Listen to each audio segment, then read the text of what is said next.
আগে আগের যুগে যে জাতা ছিল না, জাতাতে আর করানো লাগবে না, টাকা জমানোর জন্য একটা গরু কিনছিলাম। গরুটা আবার ধরেন যে এই কুরবানিতে এই বিক্রি করলাম, বিক্রি করার পর তখন টাকা হয়েছে। গত রাইতে আমি উদ্যোগ নিলাম যে আজ যাবই, মেশিন আমার লাগবেই, আমি মেশিনের কাছে যাবই। চাঁপাইনবাবগঞ্জ থেকে এসেছি, আর পরিকল্পনা হলো যে ধান ভাঙাবো, আবার নিজেরও একটা মেশিন দরকার আছে, আবার যদি এখান থেকে কিছু আয় করতে পারি আর কি। এরকম এই জন্য এখানে প্রায় 2-3 বছর নাগাদ আমি কিন্তু ভিডিও দেখি।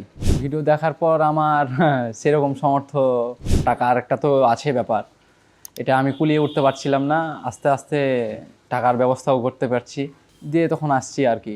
আমাদের দিকে এই যে বড় মেশিনগুলো আছে না, মিলে এই বড় মেশিনগুলো আছে আমার পাশেই। ধরেন যে 2 মিনিট লাগবে যেতে, মানে পায়ে হেঁটে যদি যেতে লাগে তো 2 মিনিট লাগবে। তো মেশিন আছে, তারপরও আমি নিতে চাচ্ছি যে তুলনা ওই মেশিনে ধান ঝাড়ানো লাগে, আর এই মেশিনে ঝাড়ানো লাগে না। কারেন্ট পাশাপাশি ওটা তো 440 লাইন লাগে, এখানে T20 লাইনে জেনে, হ্যাঁ বাসা বাড়ির লাইনে জেনে হয়ে যায়।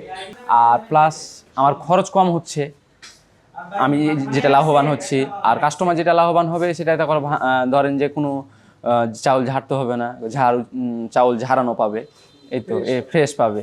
ওই চাউল কে সুজির আটা করা, পিঠা খাওয়ানোর যে আটা, ওটা বানানো যায়। হলদি, মরিচ, ধনা এগুলো ভাঙানো যায়। আরও অন্যান্য আছে। এই আগের যুগে যে জাতা ছিল না, জাতাতে আর করানো লাগবে না। ভয়ের দিকে যতটা ভয় করছিলাম ততটা আসলে ভয় না, খুবই সুন্দর সুন্দর ব্যবহার। আর মেশিন দেখলাম খুবই সুন্দর, মানুষজনও খুবই সুন্দর, আমার সাথে ভালো ব্যবহার করেছে।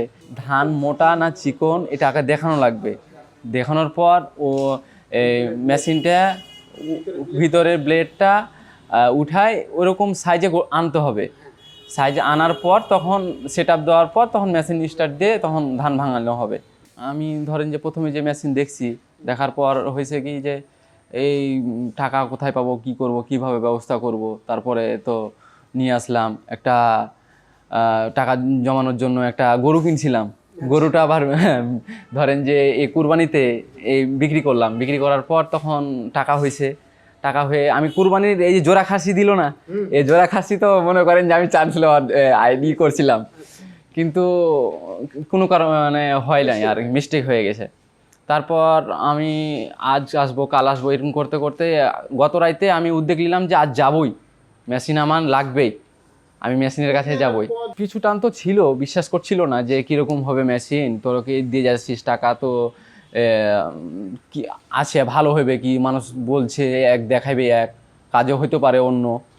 তো আমি বলছি যে না ভাইদের, আমি প্রায় 2-3 বছর থেকে ভিডিও দেখছি, তো এরকম কোনো রিপোর্ট পাইনি যে খারাপ কেউ বলছে, সবাই ভালো বলছে।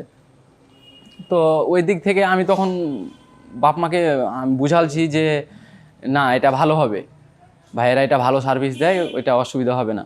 যখন আমি চালাবো মেশিনটা, ধান ভাঙাবো, যখন দেখবে মানুষ উপকৃত হয়েছে যে চাল ঝাড়তে হচ্ছে না, ও বড়ো মেশিনে যে চাল ঝাড়তে হতো, আর এই মেশিনে চাল ঝাড়তে হয় না। আবার ইত্যাদি মনে করেন যে যে আটা, সুজি আটা যখন করব বা করে যখন দেখবে যে কতটা মুসলিম হচ্ছে, তখন এমনিতেই আমার কাছে আসবে, বড় মেশিনে না যে আমার কাছেই আসবে, এটা আমার বিশ্বাস হচ্ছে। এই যেটা আমি নিয়েছি 3 মাথা ম্যাজিক মেশিন, এটা মেশিনে মনে করেন যে আমি 12 মাস ব্যবসাটা রানিং রাখতে পারবো, চলতে পারবো। আমি তাদেরকে বলবো এখানে আসেন স্টোর অফ এগ্রোতে, এসে মেশিনগুলো দেখেন, যে যেটা মনে চাইবে সে মেশিনটা নিয়ে পরিকল্পনা করে একটা ব্যবসা শুরু করেন, ছোট আকারে হোক, কিন্তু আস্তে আস্তে তো বড় হবে। এটুকুই আমার দর্শকের জন্য বলা আর কি।